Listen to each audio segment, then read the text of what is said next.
Hi and welcome to the SI Experience. It's Chris Dowty here. So today is a very special day. We have a lot of topic of conversation, not just around the investor side as we have been doing for the last few weeks, but now it's very much a big focus towards the biggest part of the ecosystem, which is sourcing agents. So all sourcing agents, welcome. We've already got a lot of people on the call.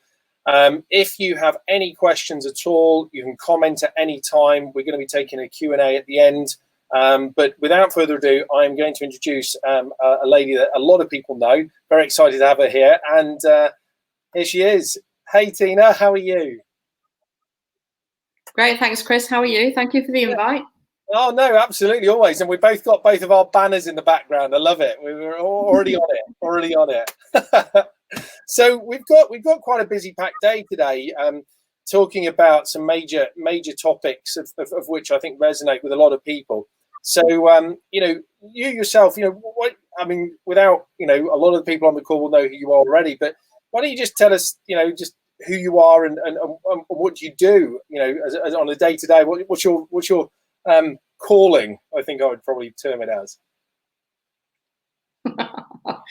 Yeah, my original calling was in the police. I was a police officer for over 14 years, and that was my original calling. But I guess since I had to leave the police because of injury, I was looking for what my next calling was. And it took me years of searching to find it, really, I guess. I tried all sorts of different things, including selling books on Amazon and all sorts of different stuff.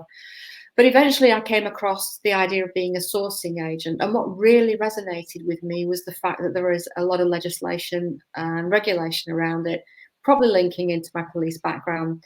And that really resonated with me, especially when I discovered that nobody else was talking about it. No one teaches it. No one talks about it. No one refers to it. And it's such a key point of setting up a professional business. So that's what resonates with me now. And day to day, we do still run a sourcing company, although it's probably about, at the moment with COVID, it's changed slightly, the way that we all work, I guess. But generally speaking, on a day-to-day basis, sourcing is probably about 25%. At the moment, I'm focusing on doing a lot of stuff, as you know, in the background for the compliance side of sourcing and everything that I'm working on. And Tony and I are both retired police officers, so obviously we have a life as well. Well, I better be careful what I say then. Once a police officer, always a police officer, right? It's true. Yeah, you never take the police officer out of the person. Regardless of how many years, Chris, it makes no difference. I'll be a good boy.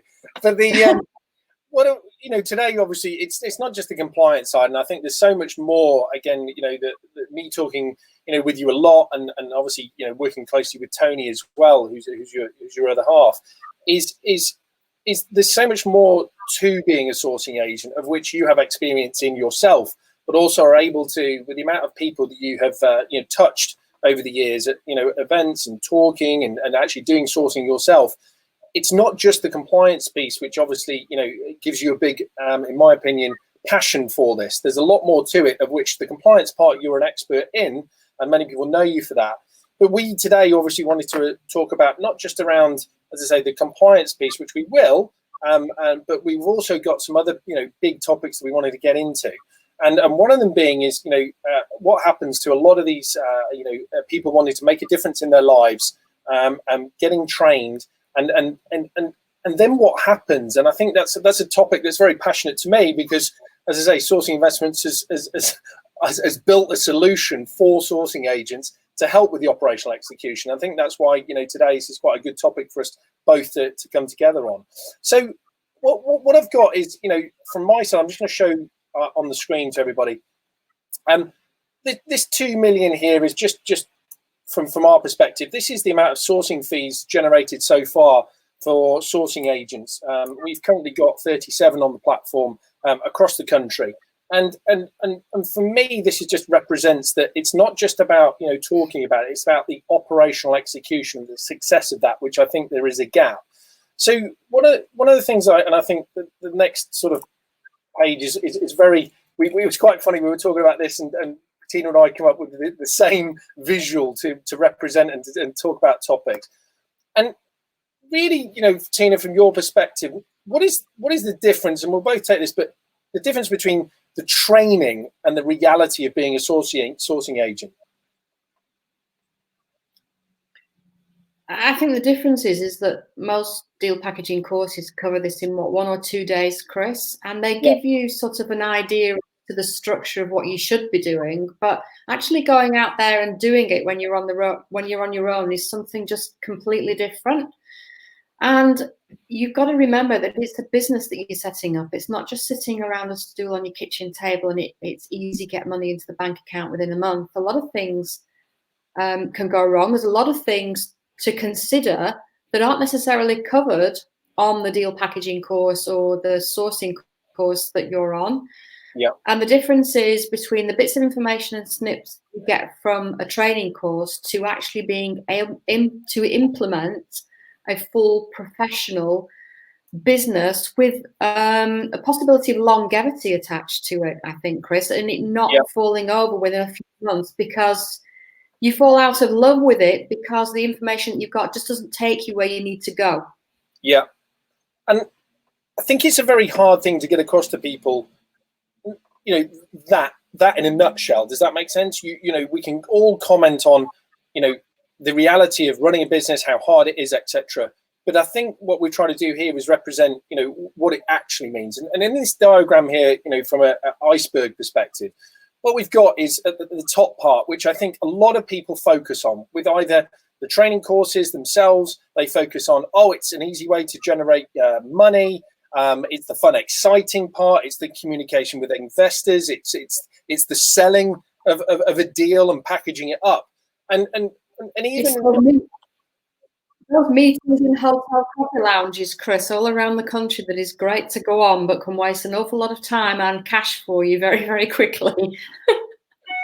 and again, even on this part, you know, we're just focusing on, you know, the 25%, which seems to be the glory side of it, you know, and what we've got here is, you know, even on the communications, not only as a sourcing agent, and we will show this in a better way later on with a simple live diagram, but even just being you're an agent and you are sat in an ecosystem between both the investors and agents or actually the owners of property. And so even just on communications, you know, if you start doing multiple deals, you've got multiple investors, you've got multiple channels of communication, you know, WhatsApp, phone calls, email, Zoom, Skype. You know, you've got to deal with the estate agents, you've got to deal with builders, you've got to deal with other power teams, whether you're recommending legal sides of it and stuff. And it can be just super complicated just from that sexy part, right? Just that's the exciting part, but even that can be complicated. But really, it's focusing on the game, but focusing on the money in the bank is one thing, but there's a whole set of steps you've got to go through to actually get it there. And I think this is what we're now going to show, you know, the reality of the business, and nobody can ignore this because this really is, you know, the crux of it. So not only there is the, you know, the selling part, which is the top of the iceberg, the, you know, top of the mountain as such. You've got the nice communications of which everybody gets excited about, but ultimately there's also relationship management throughout that. It's not just making the sale. It's, you know, how do you verify the new investors? How do you manage, you know, the solicitors that the investors are using? Your builders, your refurbs, you're dealing with lettings agents once you've provided the deal. Does that make sense? Because a lot of these investors, you know, themselves are looking to a sourcing agent, thinking that their role may be not quite what the sourcing agent is providing. So, for example, the definition of a sourcing agent in our world is a turnkey solution provider who has, and we verify the sourcing agents to make sure they have the full capability of being able to provide letting services, to be able to provide building services, etc. But on the other side, there is just the simple notion that somebody's going to find a deal, get paid for it, and then leave the investor to it. And again, there's a confusion of the expectation from investors, right?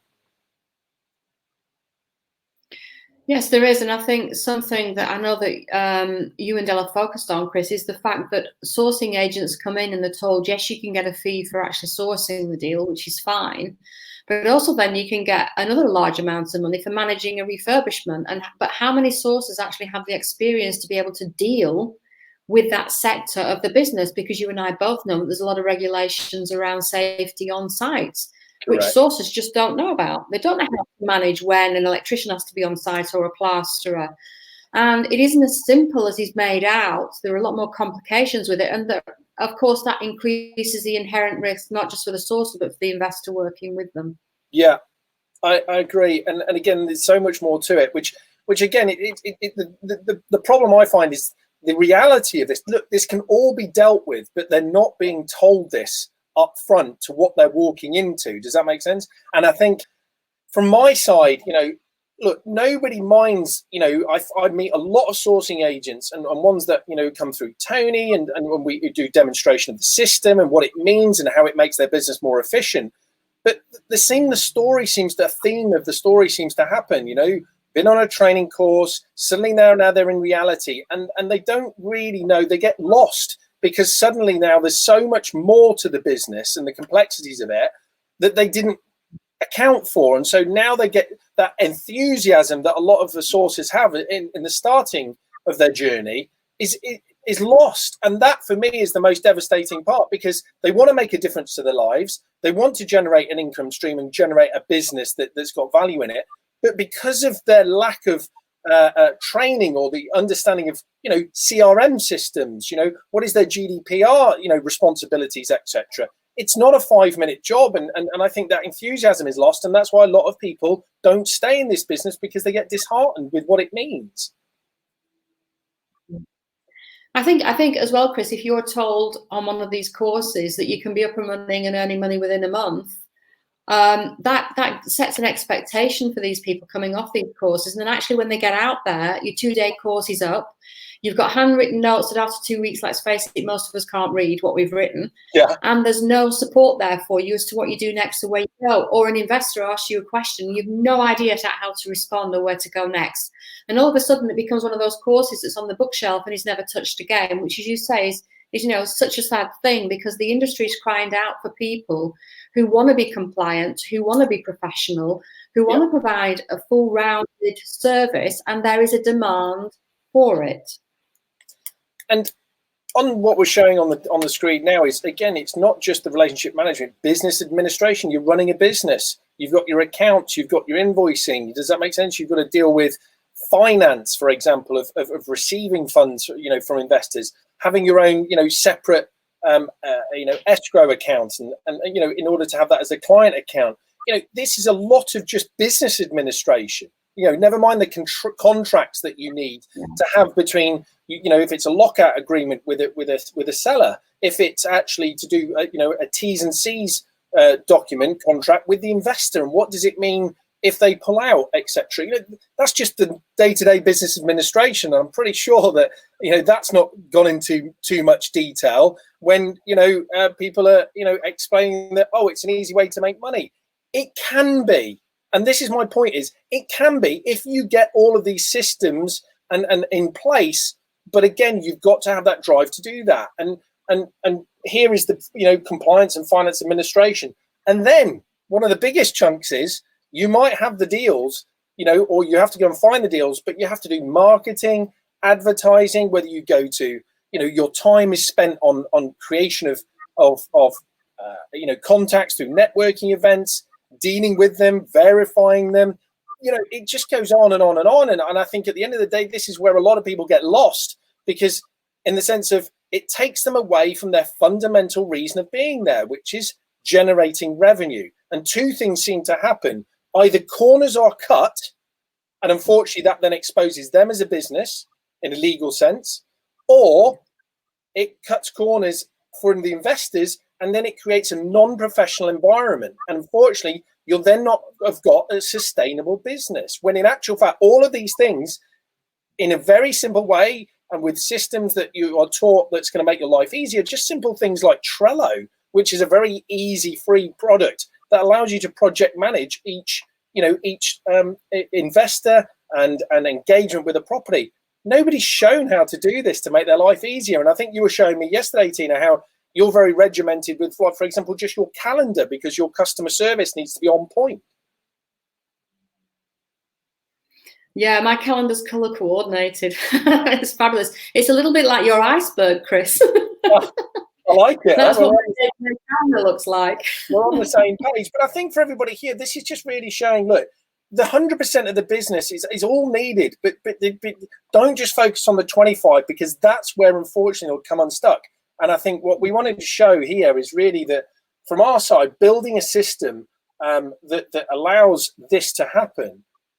We at SI have actually, got ourselves where top to bottom, we provide the systems to make your business more efficient and be compliant and actually use that as a benefit and actually have your own landing pages for your own clients, not just investors from SI who are, we've got about 1,500 internationals.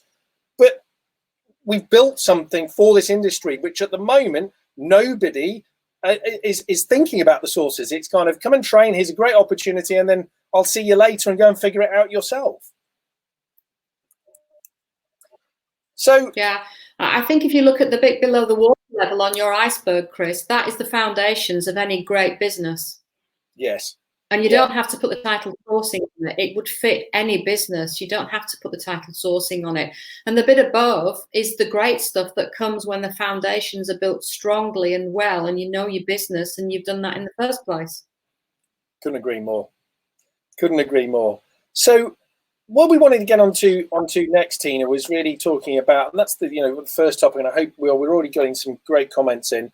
Hi all. Somebody's come in. We'll deal with these later, but somebody's asking about what sets your training apart from other courses out there, Tina. So we'll deal with these later. And again, I love that. That's some good questions already. But what we want to get into, the second question, which was what this was all about, is, we talked about what is the difference between training and reality. And in actual fact, there are ways to actually solve that. But your area of expertise really, I think you go around the country, you talk about the importance of being compliant, and that's relative to the law, right? And more importantly, making sure, that people are not going to get into hot water. And yet, I think a lot of people see this.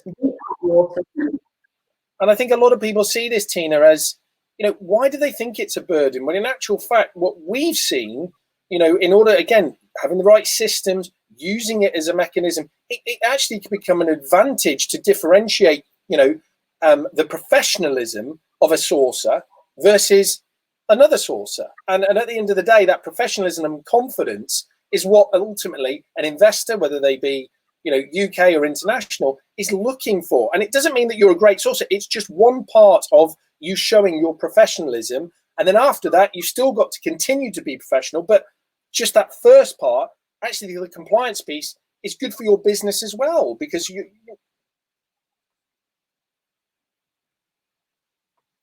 it's I think a lot of people think of it as a burden, because if you use the term legislation and regulation, it's an immediate switch off. It is not a sexy topic, is it? Legislation and regulation, let's face it.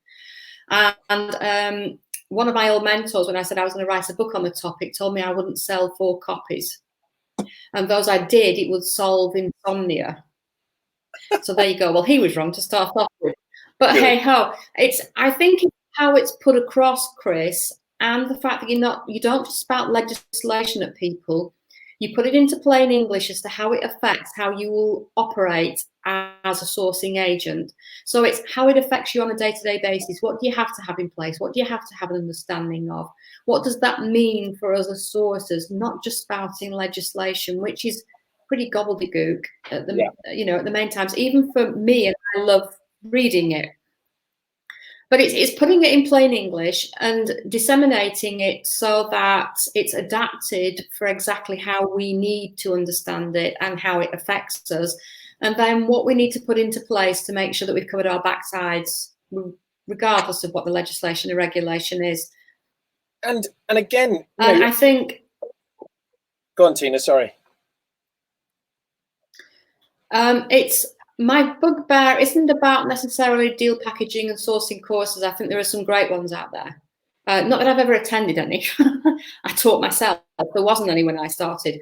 But I've heard with people coming to me and chatting about how great the content is about how to deal package and how to source, apart from the intrinsics about managing sites, etc., etc. I think the detail level is a bit missing at times as to the day-to-day running of it. But what really bugs me is that compliance is barely mentioned at all, and yet it's a key factor of setting up any professional business. But it doesn't have to be boring. And I think what I'm just going to show here is by getting this in place, and this is, for example, let me remove this off the screen.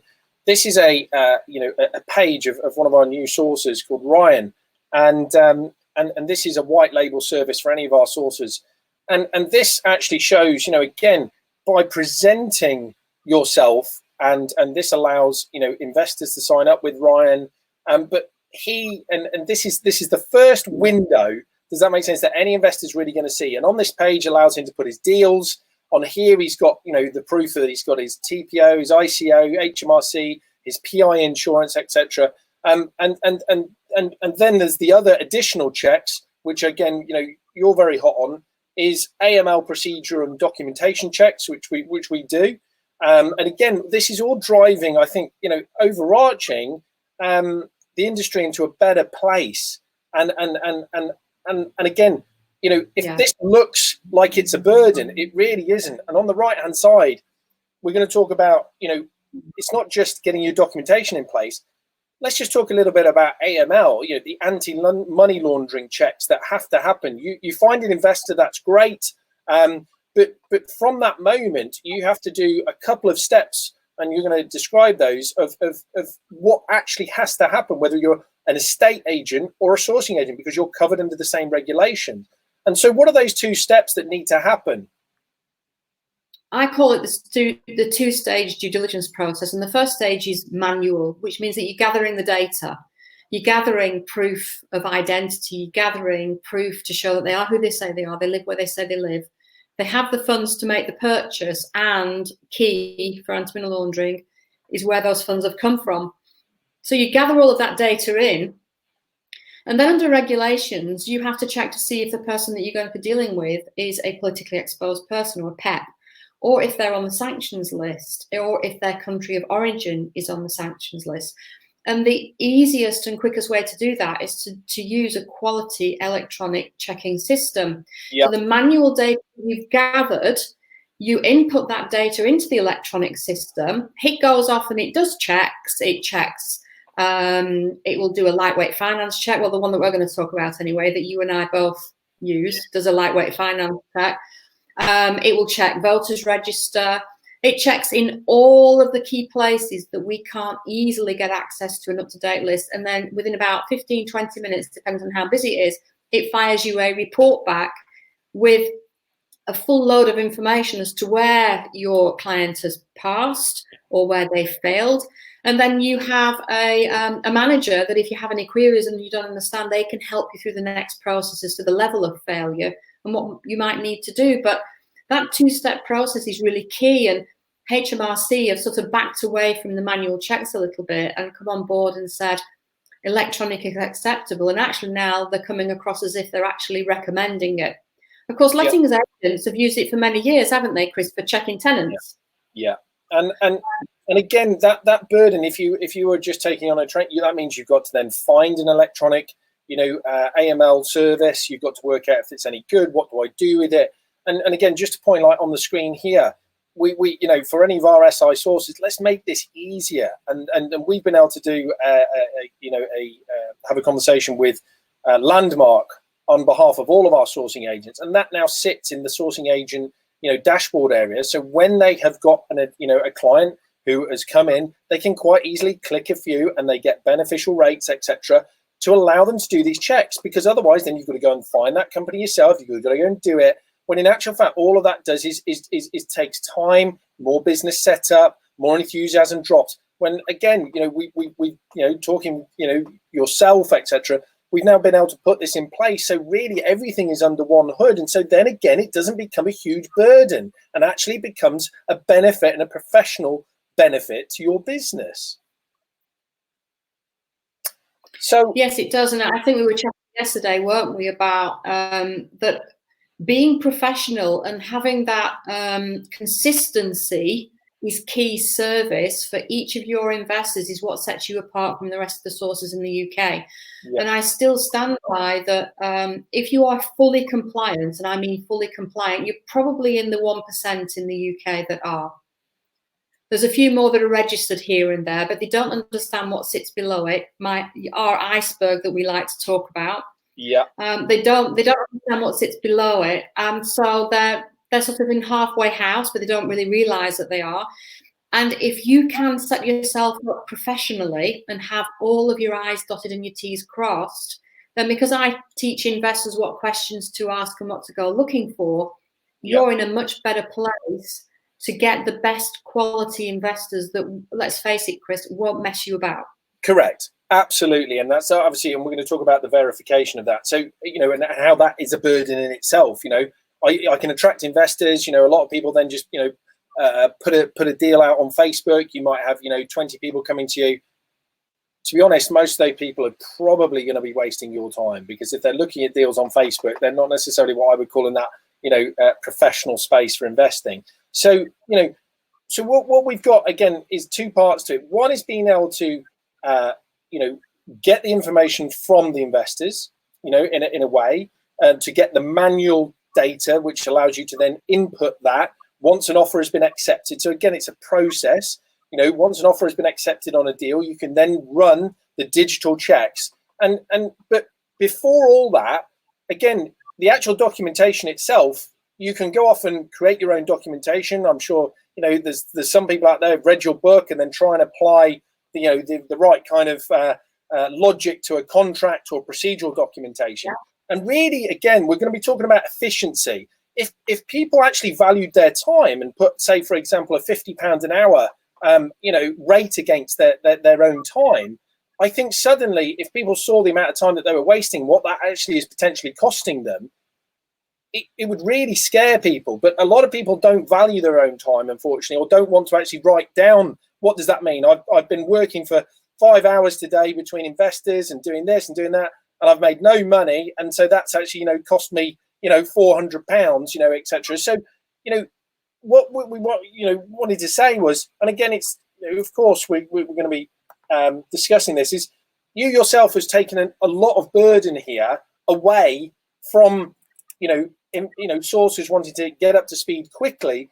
You've applied a lot of your knowledge from your past into this, and now you have your essential compliance documents pack, which again, if people are serious in this, if you value your time, this is something that they're leveraging off your skill and expertise, and therefore, if they said that it was £50 an hour, this is ultimately 6 hours. Well, I can pretty much tell you it probably took a lot more than 6 hours to compile all of these documentation and procedural documentations, right? Yeah, it's 8 years of my life. It's a lot of money. So it's not just several thousands of pounds of solicitors' invoices as well. So, yeah, I had a lot of people coming to me, and they've spent thousands of pounds, as we know, Chris, on sourcing courses, deal packaging courses, which is fantastic. Some of them are really, really great value. As I will say again, I don't have any problem with the deal packaging courses. What I do have a problem with is the fact that it leaves people very vulnerable to falling foul of the law as far as the regulation, legislation is concerned.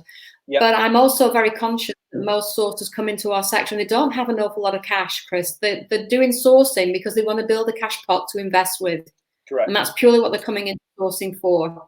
And so we try to keep the cost as minimal as we possibly can do, to allow them to become compliant, to run the business as quickly as we can possibly get them running it, and start earning the money that was promised on those deal packaging courses. And so the essential compliance document pack is purely the documents that you are legally required to have under any of the regulations that I've put together. Each of those documents, I have screen capture videos with me talking you through them as to why I use them, how I use them, and how you might want to adapt them. Plus, I think there's about 14 or 15 other videos with more in-depth information around GDPR, anti-money laundering, and some other free resources as well. Yep. And the feedback that we've had so far from the course has been absolutely fantastic. Good. And again, I'm really pleased with it. But it provides people at what I call a moderate cost to get documents that if a solicitor could produce them, they would charge you thousands of pounds for. As you and I both know, solicitors do value their time. They don't devalue their time. And, some of these documents, the registration process, I have 2 in there written full processes for onboarding investors from start to finish, whether they're company or whether they're individual. And the same for sellers, whether it's via an estate agent or another agent, or you're direct to the seller, with every step that I take. And these are legally required under anti-money laundering. And most people don't realize this. You're supposed to have an anti-money laundering policy and a GDPR policy. People don't know this. And I think, Tina, it absolutely, they've got to have that. But I think what we're urging on here is you have to have that. But then how do you apply that easily in your day-to-day operation of your business? And I think that's the thing that's missing when they're getting trained is, okay, that's fine, I'll get the certificates, but how does that operationally apply on my day-to-day business? And one of the things, again, we're so passionate about, and I'm putting it on the screen now, is we have, for example, we talk about an engagement with investor. This is a full system that is basically a WhatsApp, which allows investors to come through into the system and the sources to manage their clients relative to a deal. They can make offers, but more importantly, everything and all the security of information flow, whether it be passport documentation, whether it be proof of address, all can be passed through this system. And again, that's ticking so many boxes, from GDPR security through to not being exposed. If I'm sending, if I'm an investor sending some very private documentation, such as proof of funds, etc., I want to know that is secure. And again, you talk about getting manual information from the clients. You can do this in a way very effectively with investors who are not going to be wasting your time. And so therefore, this is how you turn the compliance piece into a very, very, operationally efficient process. So I think from my, side, that's the second, area that we were going to talk about today. And I think the third one really, it's a big question that I think sometimes you need to tell people what they already know, but they don't really know it's there. And one of the things that we've wanted to talk about today was, what are the three, there are three big problems, and there's many problems, don't get me wrong, but there are three major problems which we completely are aligned on. And ultimately, not getting these problems sorted is hurting their revenue or taking them away their time and becoming inefficient.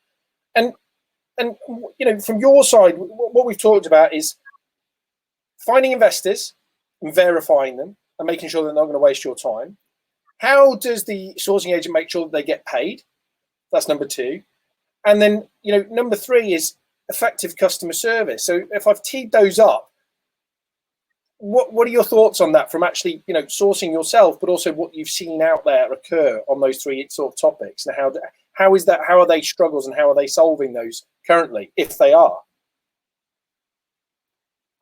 Most of them aren't. It's those three key things that most people come to me and say, how do you solve it, Tina? And basically it's down to your processes and the systems that you use, Chris, and having it written down and working with it on a day-to-day basis and knowing what you're looking for. The verifying of investors is, I call them tire kickers.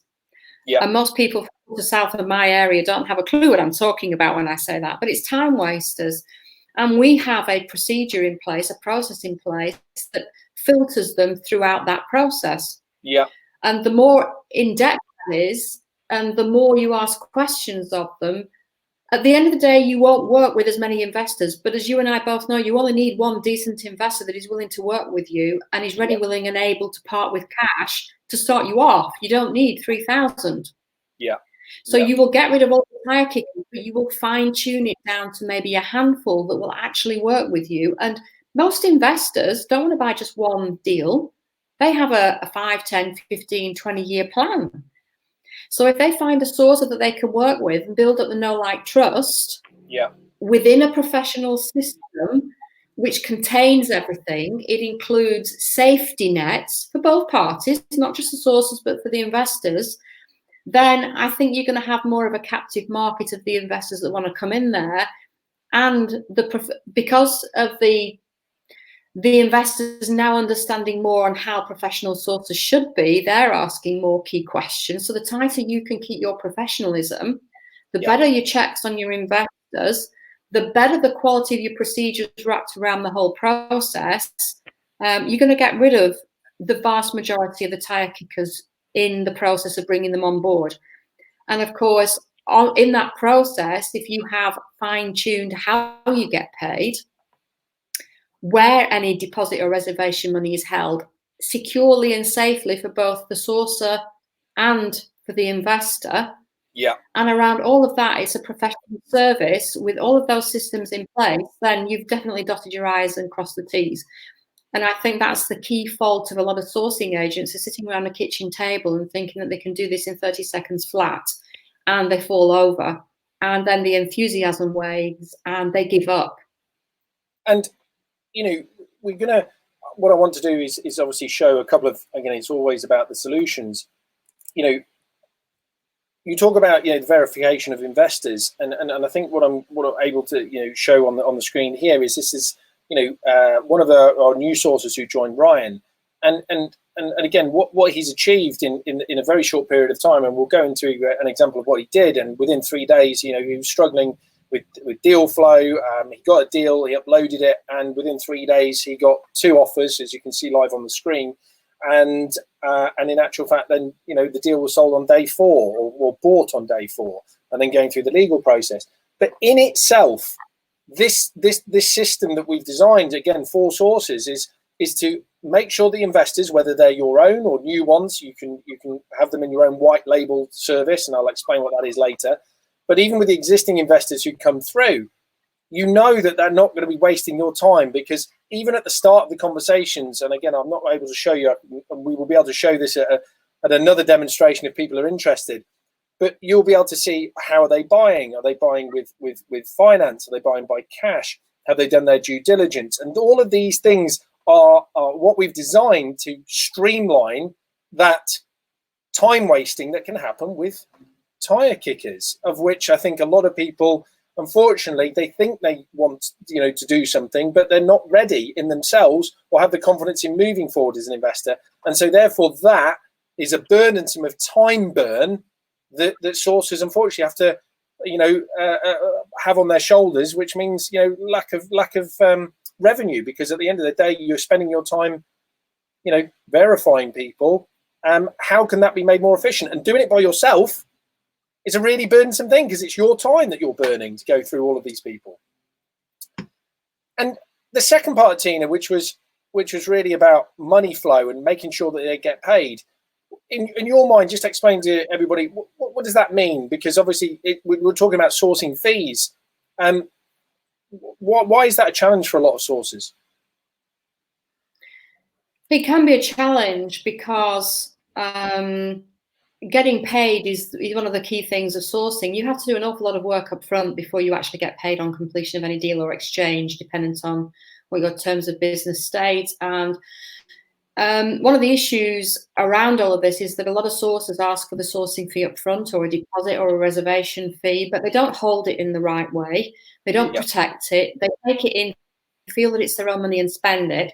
And then when something goes wrong with the deal and the investor suddenly wants that money back, it's not there. And all of a sudden that reservation fee is non-refundable. And then we have a real problem.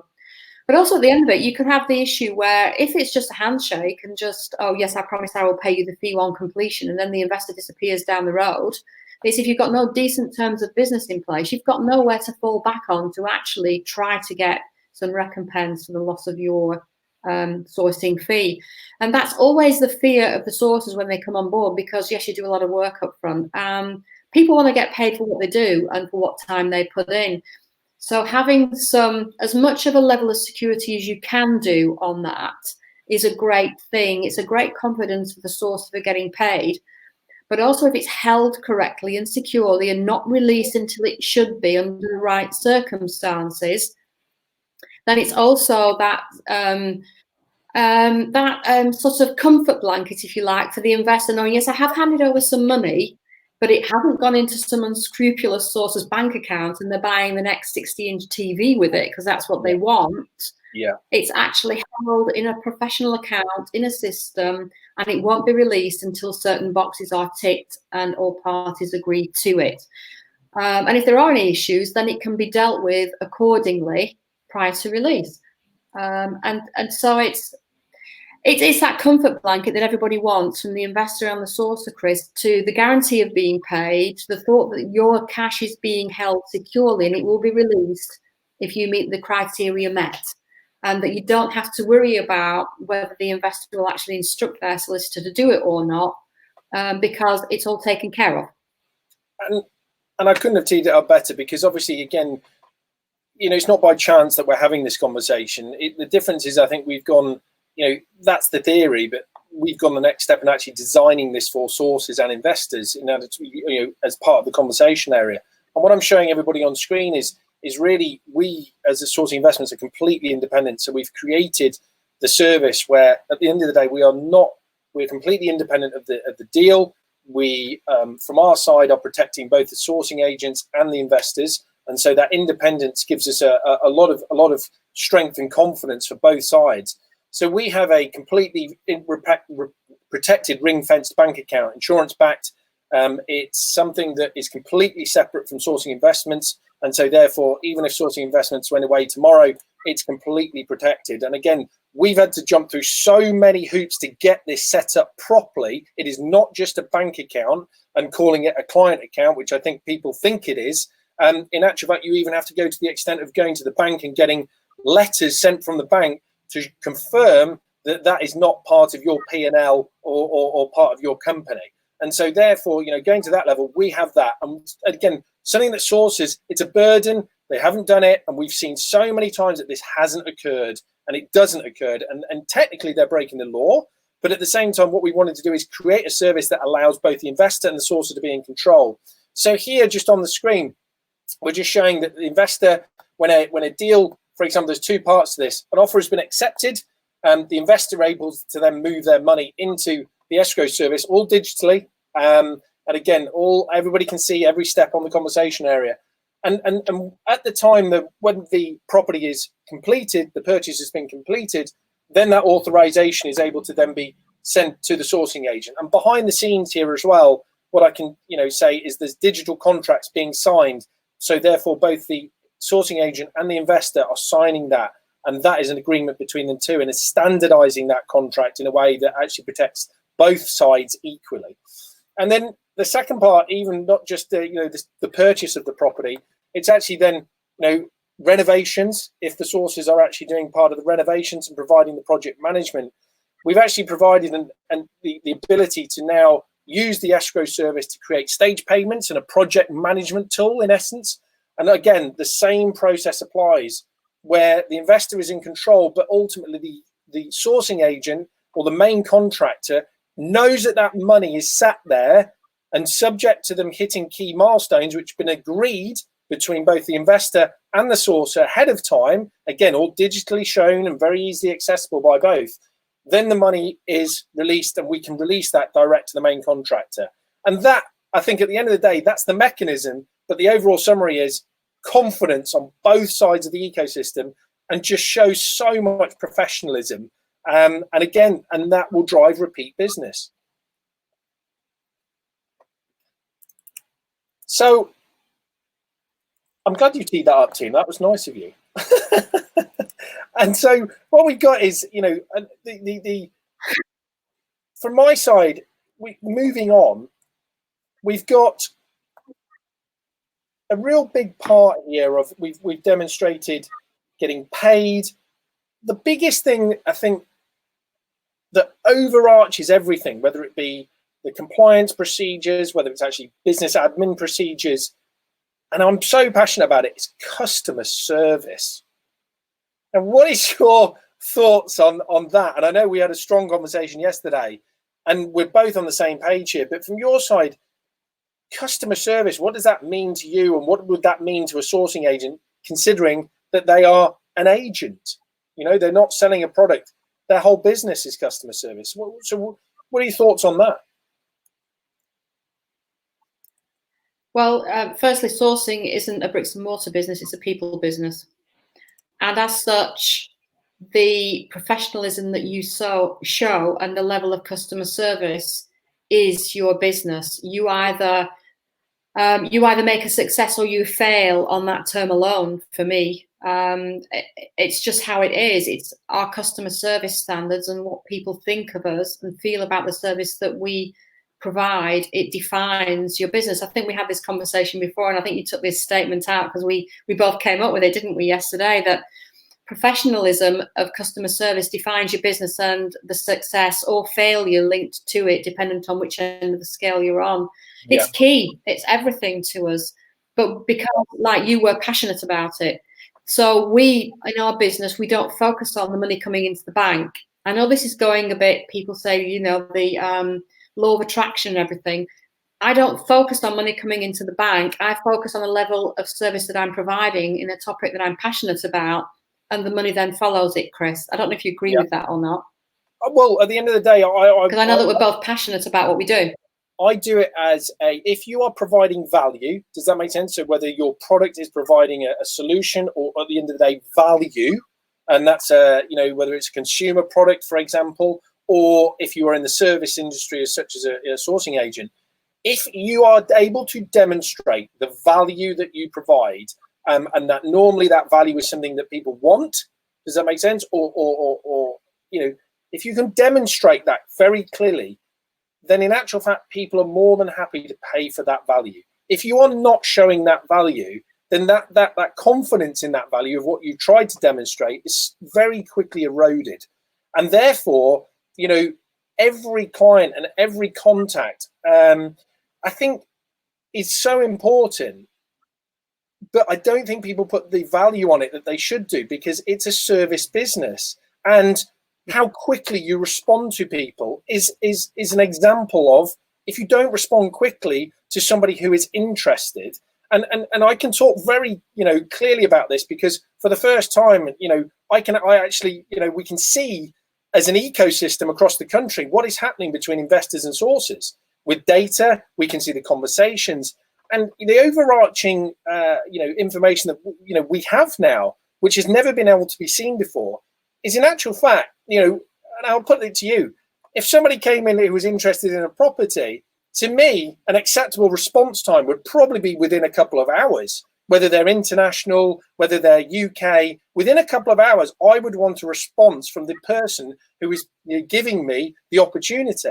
And yet, I can unequivocally say that actually the response times are actually greater than a day. I can tell you that. And again, without showing you, and we sit down with all of our sourcing agents, you know, they're not just on our system, just using it. We actually have, you know, monthly sit downs with them on how to improve their business using data.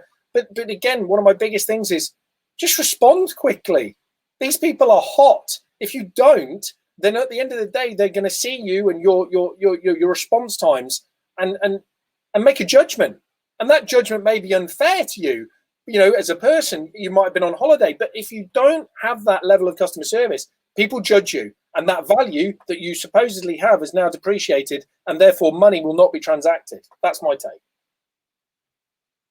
I can't remember who said it, Chris, but someone said that if you treat your business as a business, it will pay you as such.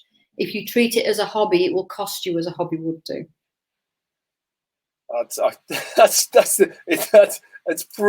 It's strong, but at the end of the day, very true.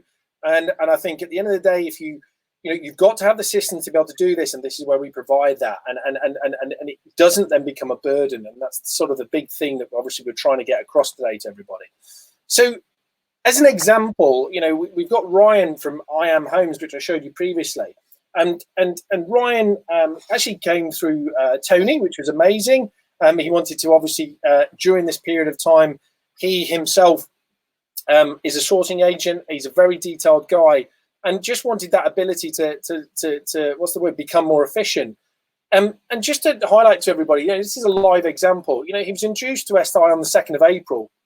He uploaded his first deal after setting up his page and all the rest of it with the customer service team. And he uploaded his first deal on the 8th of April. And it was a good deal. Don't get me wrong. It was a decent deal. And from his perspective, he then on the 9th of April got 2 offers. And that's what I'm showing on the screen here. And not only is it 2 offers, but it's offers from 2 people from abroad. And one has verified themselves, which again gives that confidence in Ryan, knowing that that person has shown SI that they've got funds in place, they've got a UK company in place, they've got a bank account that's active, they, and they've, they've got all their documentations. This is making the life of the sources so much easier, and yet that is the biggest burden that without these systems actually becomes painful for them. And again, just to be able to show this, from Ryan's perspective, the sale agreed was on the 10th, and for me, I'm just so proud to be able to show this. And Ryan, again, was sort of blown away with what happened so quickly.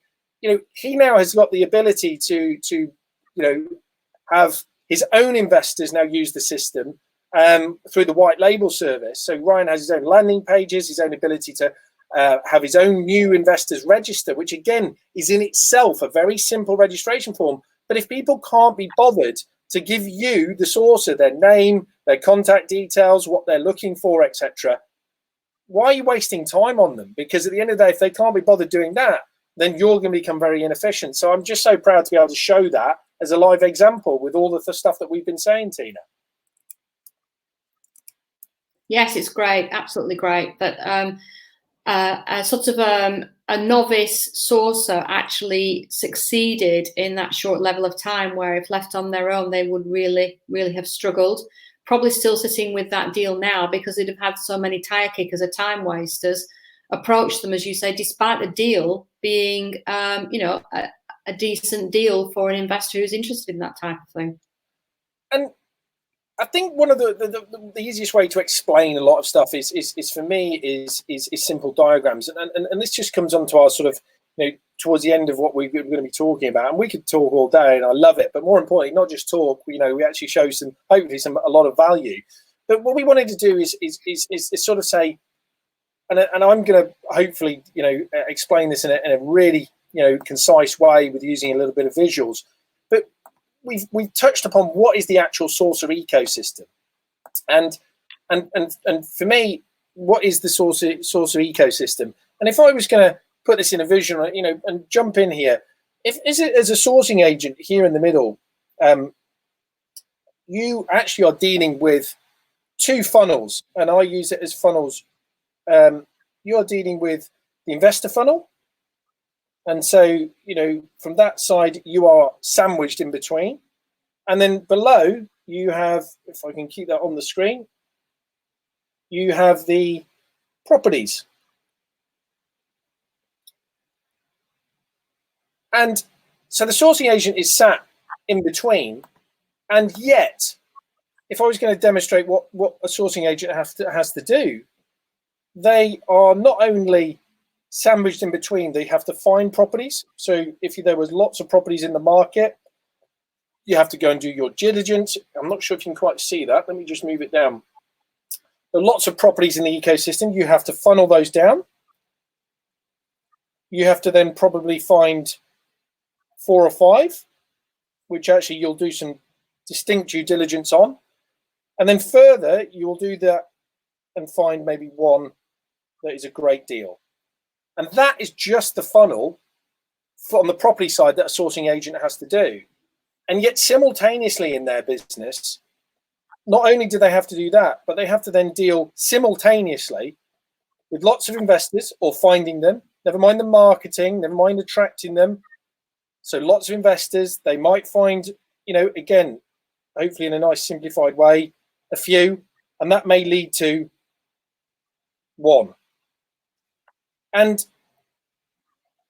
that process in itself, simultaneously having to bring those two funnels and ecosystems together to then not only from that agree the deal, so offers accepted, and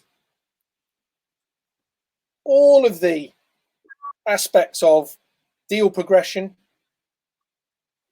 and then after project management, if there's any project management, dealing with finance and money flow. And for me, just showing this diagram shows that it is a complicated business, because you're dealing not only with investors and clients in that funnel, you're actually having to do it simultaneously at the same time. And then there's so much other that we've talked about today: legal, compliance, all these different aspects of the 75% below the iceberg diagram.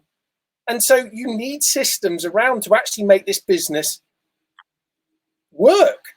And hopefully visually this actually sort of represents that. Have you got any, what are your thoughts on sort of this visual representation? I'd love to show that to people. Hopefully doing it live, they appreciate it. It makes it look as if we do an awful lot of work, Chris. Unless you actually write it all down on the list, you just don't realise exactly how much you do. And that probably isn't all of it either. If we were to sit down and detail each thing that we break down of, problem solving, firefighting. I know when you're managing projects, you do a lot of firefighting because sometimes you go wrong on every deal. They never go to plan. No, something always happens that you have to firefight on or solve a problem or something. So it just goes to show that it isn't as simple as finding a seller, finding a buyer, getting the deal, handing it over and then getting paid. It just isn't quite that simple, unfortunately. And again, it's not what I wanted to point out to everybody. It's not a case of saying, it's hard, don't do it. But if you do have it right, there is a very successful, business because there is a desire ultimately from a global perspective. The UK is a great place to invest, to find yield, for any investment, sector, whether it be property or whether it be, stocks and shares. But in essence, they're trying to find return on their money. And in actual fact, for a lot of people here in the UK, we naturally think, oh, well, I won't get out of bed for less than, sort of 10% on a buy to let or, anything like that, or, double digits for an HMO. That is not a normal thing that happens globally. It's an actual fact, it's a rarity to have that, big supply demand indifference to create, the yield that we naturally have in this property investment sector. So in actual fact, getting this right and having that professionalism, there is a massive demand for it. But again, the burden of doing it, if you don't have the systems and procedures, and this is something that we've passionately thought about, gone through with people like Tina, with our sourcing agents, to provide a full system to allow you to go ahead and do that. And Ryan, for example, is a great example recently, who has just been, a little bit sort of bemused from his day-to-day. He's very passionate about, and I get this story, very passionate, and then wants to apply that, and it becomes a burden. So again, for any sourcing agents on here, if you're interested, give us a shout, because there's a lot of what we've designed specifically for your industry, and combining that, with Tina and their knowledge and then the documentation and the services that she provides is a powerful product. And again, the setup costs are not going to be 50 quid. They are not. One of our products, is the expert sourcing agent, which is £99 a month. But again, if you value your time at, say, even £30 an hour, that's 3 hours a month. That solves a lot of the solutions which are burdensome and tiresome, and why a lot of people don't have this as a long-term successful business. So, Tina, just from our perspective, and hopefully today this is sort of summarized a lot for people. And what I've really want to do is sort of say, I think from my side, you've been a warrior, I think, out there, shouting about what is needed, and there needs to be many more people like yourself to really, and I think for a lot of people, take the enthusiasm of what you've got, but listen to people like Tina and sourcing investments. We're here to ultimately change this sector, and making it not just change this sector from you must do this, but actually providing the tools and facilities to allow you to go and run your business, effectively, professionally, and more importantly, drive growth and revenue. And so therefore, this is why we, it's been, great having you on. And other things, that we've got is, I could talk all day. We're already at an hour, Tina, and maybe what we'll do is have a second webinar or live stream, which we'll get into more detail with people if they're interested. But we've got, as I say, a couple of things and call to actions for people here today. We've got, obviously, from Tina's perspective, we have, let me get rid of that diagram. We've got, let's go here.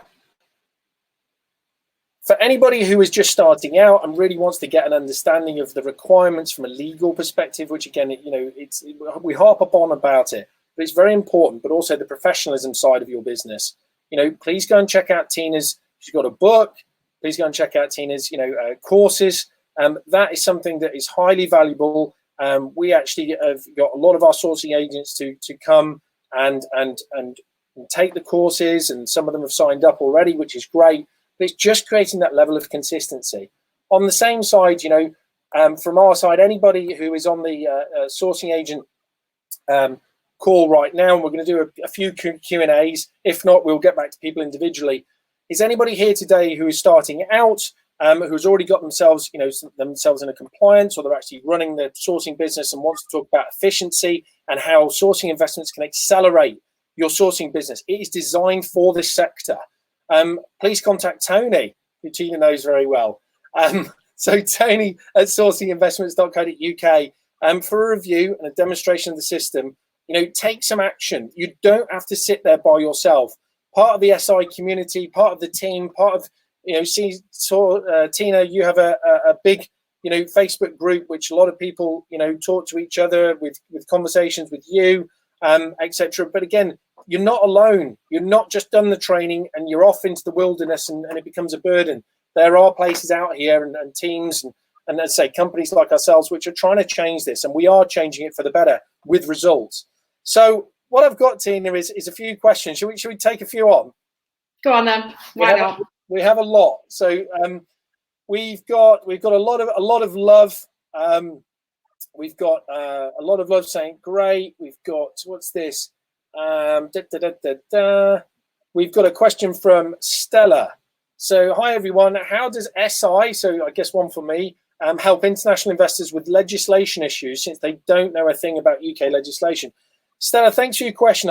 I think obviously today is very much around sort of the sources side and the legislation that they have to adhere to as a business.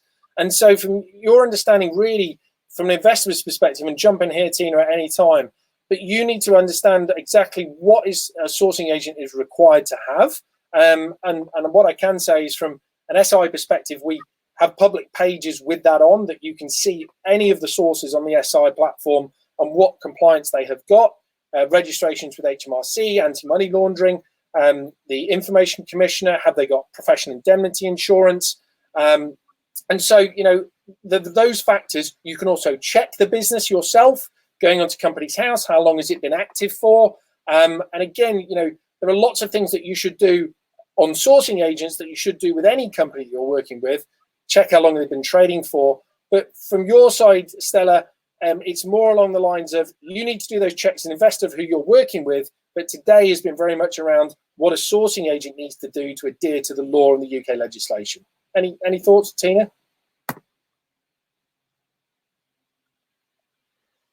Yeah, I think a lot of the information that's required is on your site. And I guess if they want any more information than there is, Chris, then there's many ways to get in touch with you guys. And you're more than willing to have a chat with people and sit down with them and talk them through what concerns they have, what sort of legislation maybe they have concerns around, whether it's how as a foreign investor they can acquire finance in the UK, or how it has to be set up, or how to work with the sourcer, any issues that there may be. Just get in touch with the guys at SI and have a chat with them. They're a really friendly bunch because one of them is my husband. Yes. I have to. He's probably listening, Chris. I don't know if he's on or not. He's probably listening. Oh, hello, Tony. If you're out there, he's out there somewhere. So he's good. And here we go. There he is in the middle. So please get in contact with Tony. Tony, he's very up to speed. I wonder if it would help, Chris, if people want to know how we sort of met and how we came about actually. I mean, you work with Tony, my husband, not necessarily me, but how we sort of worked together over the period of time that you've been building the SI system. Is it all right if I tell them about our first conversation, about how I accused you of stealing my idea? You can do, absolutely. I'm going to give you a bit of love, Tina. I've been on Tina's course, and it's the best course I've been on so far. So there, for anybody of the sourcing agents on here, from your perspective, starting out, this is definitely something you need to go to. So thank you, Facebook user who didn't want to say who themselves was. So that's great. And there's actually another one starting out, currently on Tina's course, which is highly recommended. There's a lot of love out there for you. So yeah, no, absolutely. To tell a little bit of a story. We have a lot of fun in our course. It's not all about legislation and regulation and no fun. We have a lot of laughs on there as well, even though it's online at the moment rather than face to face because of what we're going through. I thought it might help you guys to understand understand how Chris and I came to sort of be connected like we are. And Chris and Del, his business partner, got in touch and said they were thinking about building this platform, and they were very, very keen to have all the compliance measures in place. And could we have a meeting? And I said, yeah, why not? Let's have a meeting and a chat and a coffee and some food and everything. It's great. It's nice to meet new people. So we met up and we had a meeting. And when they'd finished telling me about the idea that they had for the platform, and they showed me where they got to, and I said, damn it, you've nicked my idea, guys. I have what I call a mind dump on white sheets on my body. He's laughing. I can see him. I know he's laughing. And the idea of having a portal, as I called it, on my sheet, and I've still got it. I haven't dumped it. Linking sources and investors together in the best way that I thought of would be a great thing. And there wasn't anything out there at the time. And it was on my plan as part of my longer term business plan to have this site. And when I sat down with Chris and Del and they showed me the system, and I said, well, guys, that's my idea out the window, because you guys have just kicked it out the park. You've just knocked it out the park. You've just done something that even in my wildest dreams, I couldn't have visualized. And this is the reason why I'm happy to sit here with these guys, because they have taken on board some of my suggestions about the compliance side of things. And it's really tight on both sides now. And it's a system that even in my wildest dreams I couldn't have come up with, although the base idea was mine. And I still say that Chris nicked it and he owes me another drink. Great. I'm gonna compliment that and say great minds think alike, Tina. That's all. Great minds think alike. Yeah. It's like the iceberg. Yeah, exactly. The idea of the portal as well. Yeah. Exactly. So, we're growing. We've got a lot of investors. We've done, as I say, it's proud to say with the sources on the call, over £2 million worth of sourcing fees over the last sort of 4.5 years. And again, I just really think that this is designed for more efficiency, for sourcing agents. And again, there's lots out there. This is for established sourcing businesses as well. And we're putting the good guys together. There is a lot of investors out there who are interested, and again, give them the confidence and working with you long term. And as I say, we provide that ecosystem now with a lot of tools, a lot of benefits. So please, as I say, get in touch with Tony at sourcinginvestments.co.uk, or come to our site as well. We've got a lot of information there for sources, and you should say we've got the Sourcing Investments tour. Go and check out Sourcing Agent Solutions at the end. So anybody there, we'll put those in the links later. And as I say, it's been a pleasure, and I really appreciate your time. And hopefully this has been really useful. We've actually, funny enough, I'm going to give myself a bit of love. I've got a comment here of somebody. I've got to put this on, saying that impressed with the presentation skills. Here we go. Can I get the slides, as I can't see them very well in the sunshine? Well, I don't know what to say there apart from I'm very jealous you're in the sunshine and I'm indoors. So you're more than welcome. The recording of this is available both in the Sourcing Agent group. It's on our YouTube channel, which is sourcinginvestments.co.uk/YouTube. You can find us in YouTube as well. It's got all the previous webinars for both investors and sourcing agents. And I'm sure Tina may be able to pop it into her group as well, because I think hopefully it's very, very valuable for a lot of people. So, thank you so much, Tina. I really appreciate it. Anybody's got any questions, they can reach out to you in your Facebook groups, talk with you. I think you do coffee mornings once a month, is it? Once a month you do your coffee morning with Tina? Compliance over coffee with Tina twice a week. Yeah, I work harder than that, Chris. Sorry, twice a week. So, everybody... Please, check that out. If you come in, through Tina's route, talk to Tony, talk with us. We're making stuff happen for this industry, and at the end of the day, this is about driving, revenue and doing it in the right way, and more importantly, being part of the revolution of this sector. And it's about time, and we're doing it with technology, and we're doing it with the right people. But thank you so much, Tina. Really appreciate it. Anybody with your comments and stuff like that, we keep getting more comments. Oh, brilliant. Thank you. Really appreciate it, everybody. It will be available. We will slice and dice it up into the different sections, and it will be available with both of our clients and stuff. But give us both a shout. But thank you so much, Tina. And hopefully the lockdown won't be too much longer. We can actually get out and do some proper business. I'm getting some more work done now, thank you, with the lockdown. I'm doing stuff that I wouldn't have had time before. Stuff that I don't like. That below the water level of that iceberg, Chris. We've been busier than ever, to be honest. We've been so busy. In actual fact, I would turn around and say, what lockdown? It's actually, you know, our business. We had 4,500 people come to our site, and I think 65 investors last month alone. So it was 2 a day were joining us. So it's been, you know, what lockdown? I don't even know. So, you know, we're on the verge of potentially, you know, really interesting time, you know, for the property investment sector with opportunities. So again, any sources out there, reach out to Tina, reach out to us, and let's get you facilitated on your journey. It's not as bad as you think, and you can actually make it a great business. A lot of love here from a lot of people. Let's get us ready for the end of lockdown. Exactly. Yeah. Great. So, thank you so much, everybody. Thank you so much, Tina. Take care of yourself, and I'll see you soon. Take care. Bye-bye now, everyone. Thank you so much. Take care. See you soon.